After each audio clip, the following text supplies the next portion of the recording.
और गुरु जब हम भूल जाते हैं उसी टाइम समझो हमारी बुद्धि को फिर काल हर लेता है, फिर वो अपने मति से चलाता है।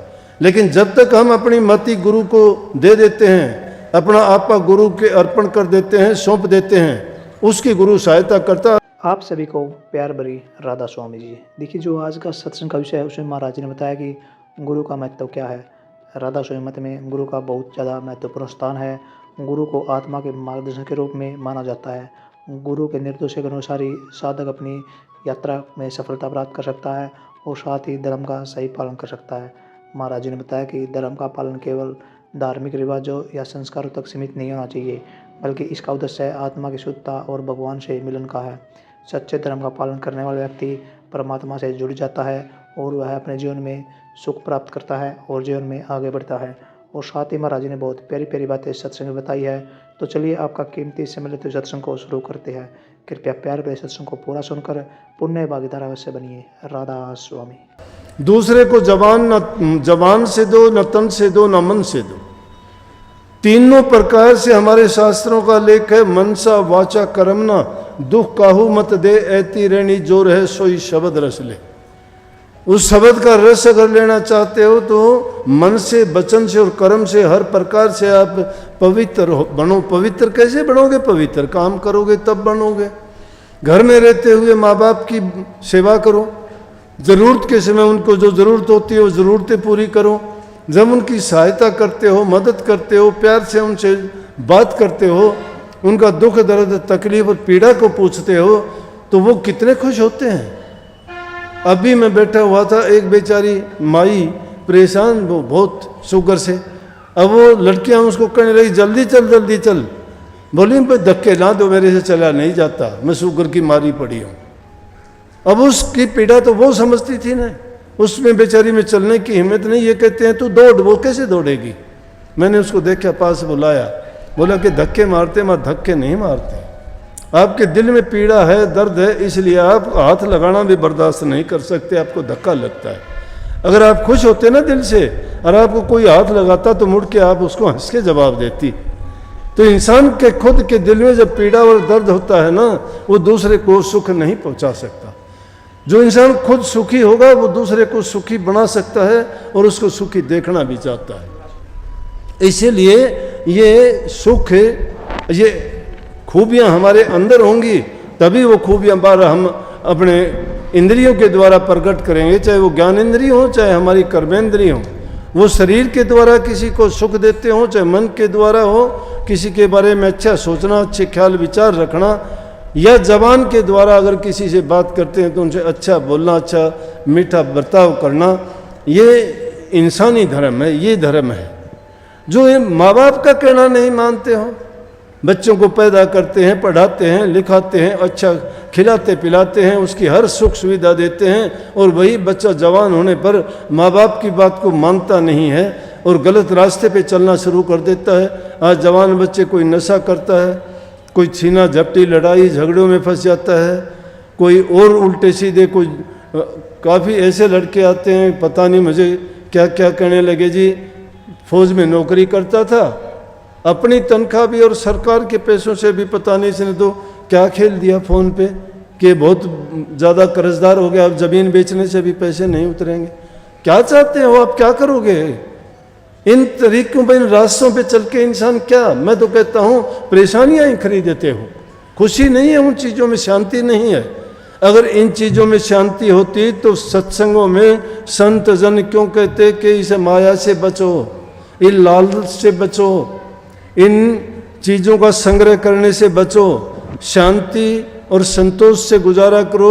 अपना मेहनत करते हो, उसमें जो तुम्हें मिलता है, तुम्हें पहनने के लिए कपड़ा चाहिए, पेट भरने के लिए रोटी चाहिए और सिर ढकने के लिए छत चाहिए। इससे ज़्यादा अगर संग्रह कर भी लोगे तो क्या तुम छोड़ के ही जाओगे? साथ कोई नहीं लेके जाता। तुम छोड़ के नहीं जाओगे, तुम्हारे से छीन लिया जाएगा, बच जाएगा तो भी तुम्हारा कुछ लेना देना नहीं, पता ही नहीं लगेगा, छोड़ के ही जाओगे। किस लिए ऐसे पाप कमाते हो फिर? इसलिए ऐसे दुष्कर्मों से, पाप कर्मों से अगर इंसान न बचता है, उसके दिल में शांति आती है, उसकी रूह पर कोई पाप का वजन नहीं होता, यही वो मुक्त हो जाता है। एक दिन पूछने लगा एक सत्संगी मेरे से, बोला जी मुक्त होना क्या है, मुक्त कैसे हो सकते हैं, मुक्त है क्या? दर्शन करने से मुक्ति मिल जाती है। मैं मुक्त होना होता है किसी चीज़ को छोड़ देना, उससे बच जाना। शराब भी है, शराब छोड़ दे, उससे मुक्ति मिल गई। कोई और बुरा काम करता है, वो काम बुरा काम करना छोड़ दे, उससे मुक्ति मिल गई। अब जन्म मरण के जो हम ये भरते हैं अपने कर्म का कर्ज, अगर हम अपने वो कर्म अच्छे कर लें और खोटे मंदे कर्म ना करके किसी की कर्जदार नहीं बने, तो संसार के लोगों से भी मुक्त हो जाएंगे। अगर इनसे मुक्त नहीं होते हैं तो कर्म जो करते हैं, कर्म जो बना लेते हैं, उसका कर्म फल बनता है। और वो कर्म फल जो बनता है, उस कर्म को चुकाने के लिए उस कर्ज को चुकाना पड़ता है, तो बार बार हमें आना भी पड़ेगा। ये जरूरी नहीं कि इंसान बन के आए, किसी भी रूप में आ सकते हैं। अजात शत्रु बिंबिसार का पुत्र था, अजात शत्रु, ऐतिहासिक बात है। अपने पिता को मार के गद्दी पे बैठा, बादशाह बना, और क्या करता था, यज्ञ हवन करता, पूजा पाठ करता, बलि चढ़ाता था। तो एक बार एक गडरिया भेड़ों और बकरियों को लेके जा रहा, उनमें एक बकरा बेचारा लंगड़ा था, एक टांग से उससे चला नहीं जा रहा था। रास्ते में महात्मा मिल गया एक, उसने उसको देखा कि वो बेचारा चल नहीं रहा, वो उसको जल्दी जल्दी लेके जाना चाहता था, तो उनको पीछे से वो छड़ी भी मारता था, उनको जबान से भी कुछ कुछ कहता था कि जल्दी चलें, लेकिन वो टांग जिसकी टूटी हुई थी वो कैसे चले। वो महात्मा को दया आई, वो बेचारा बहुत परेशान, उसको देख के उसने उसको गोदी उठा लिया। वो महात्मा से कहने लगा गडरिया कि इसको क्यों उठा लिया आपने गोदी में? बोला इससे बेचारे से चला नहीं जाता, आप जहाँ लेके जा रहे हो मैं इसको वहाँ तक मैं छोड़ दूंगा। बोले आपके छोड़ने से क्या फ़ायदा होगा, थोड़ी सी टाइम ही, इसको तो मर जाना है, क्यों परेशान होते हो? अब तो टांग टांग में दुख है कि थोड़े टाइम के बाद में तो मर जाएगा, बलि चढ़ेगा, ये कहाँ चढ़ेगा? बोला कि इस तरह से राजा ने इनको बलि के लिए बुलाया है और उसका समय निश्चित है, इसीलिए मैं जल्दी जल्दी इनको ले जा रहा हूँ। बोला कोई बात नहीं, मैं वहाँ तक ले चलता हूँ। महात्मा ने उसको उठा लिया और चलता रहा साथ। जहाँ उनकी बलि चढ़ानी थी वहाँ पर उनको जाके इकट्ठा कर दिया गया। राजा आया अजात शत्रु, और उनको बुला लिया, जो रस्म पूरी करनी थी उसके लिए तैयारियां सब होगी। तो अजात शत्रु से महात्मा कहने लगा कि आप इनको बेचारों को क्यों मारते हो, निहत्थे हैं, ये जबान से कुछ कह नहीं पाते, क्या कसूर किया इन्होंने? बोला कि धार्मिक काम है ये मेरे, ये धार्मिक अनुष्ठान है, ये यज्ञ करना, ये भेंट चढ़ाना, ये प्रजा की भलाई के लिए मैं भेंट चढ़ाऊँगा, उससे मुझे जो आशीर्वाद मिलेगी, प्रजा सुखी रहेगी और हर प्रकार की धन दौलत प्राप्त होगी और प्रजा में खुशी और शांति रहेगी। बोला कि किसी को पीड़ा देके तुम किसकी शांति और किसकी सुख दोगे जब इतने जीवों की हत्या कर रहे हो? बोले कि आप अपने काम से काम करो, क्यों खाम हाँ बेकार अपना भी टाइम बर्बाद करते हो, और मेरे शुभ कार्य में क्यों आप रोड़ा बन के खड़े हुए हो? आपका कोई मतलब नहीं, आप अपना रास्ता नापो, मेरा काम मुझे करने दो। बोले अब महात्मा किसी से डरते थोड़े हैं, जो मौत से नहीं डरता उसका कौन क्या कर लेगा? कहें बादशाह होगा तू तेरे घर में होगा, लेकिन मैं कहे बिना नहीं रहता, मेरी बात सुन। बोले कि क्या बात सुने तेरी? बोल दिया चल। बोला ज़्यादा अभिमान और घमंड में ना हो राजा, घमंड किसी का नहीं रहा, बड़े बड़े तेरे से पहले और भी राजा बहुत आए हैं। उसने देखा भाई इतनी निर्भीकता से बात करता है, सच्चाई के सामने झूठ और पाप ठहरता नहीं है। समय आता है उनको घबराना पड़ता है, नज़र छिपानी पड़ती है उनको, बेशर्मी करके कोई भी कुछ भी कर ले, लेकिन जब ऐसा कोई कर देता है तो नज़र झुक जाती है, उसका मन उसको घृणा से भर जाता है, उसको धिक्कारता है।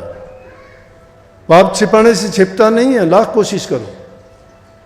वो डरपोक होता है, निडर आदमी जिसके कोई पाप नहीं, निडर रहेगा वो। निडरता के साथ महात्मा कहने लगा बात सुन।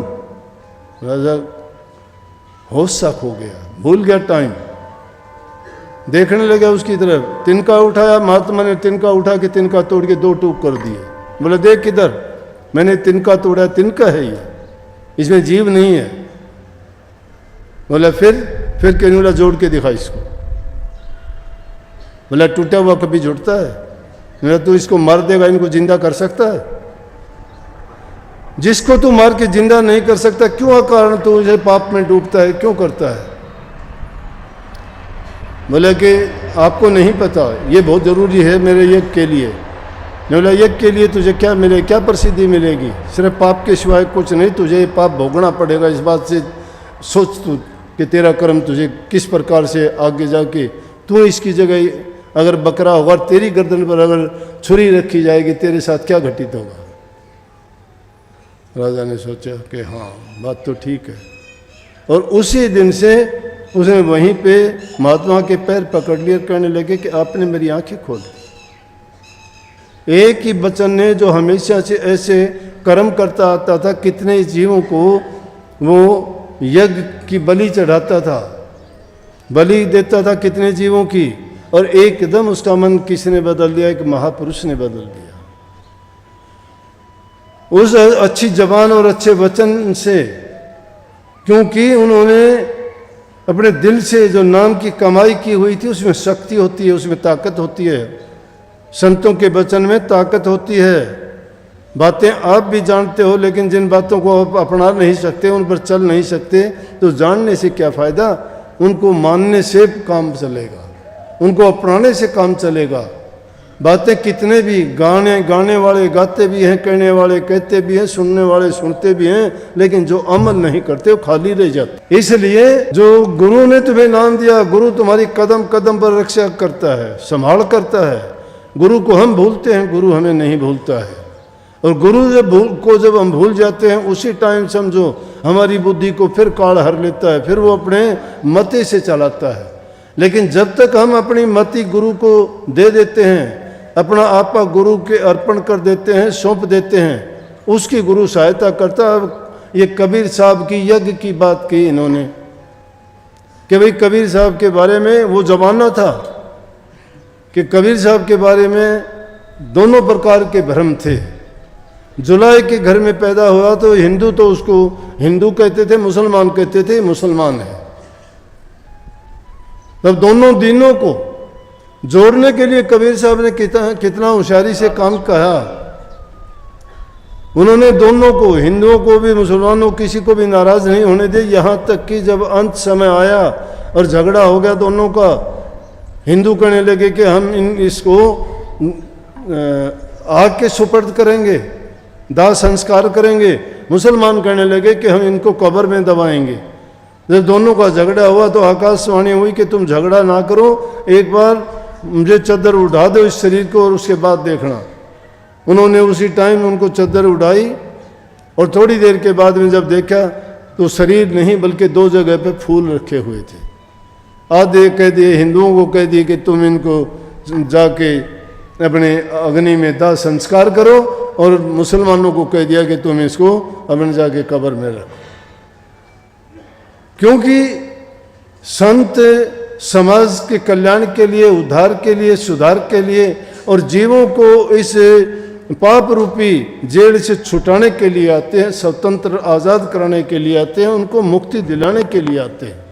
सत्संग को पूरा सुनने के लिए का बहुत बहुत धन्यवाद। हम आशा करते हैं आपने सत्संग को बड़ा ही ध्यान से सुना हुआ। तो जैसे इस प्यारी साध संगत जी आपने सत्संग में सुना, महाराज ने बताया कि जो इंसान सत्संग में जाता है और सेवा करता है, वह इंसान अपने जीवन में किस तरह सफल हो जाता है।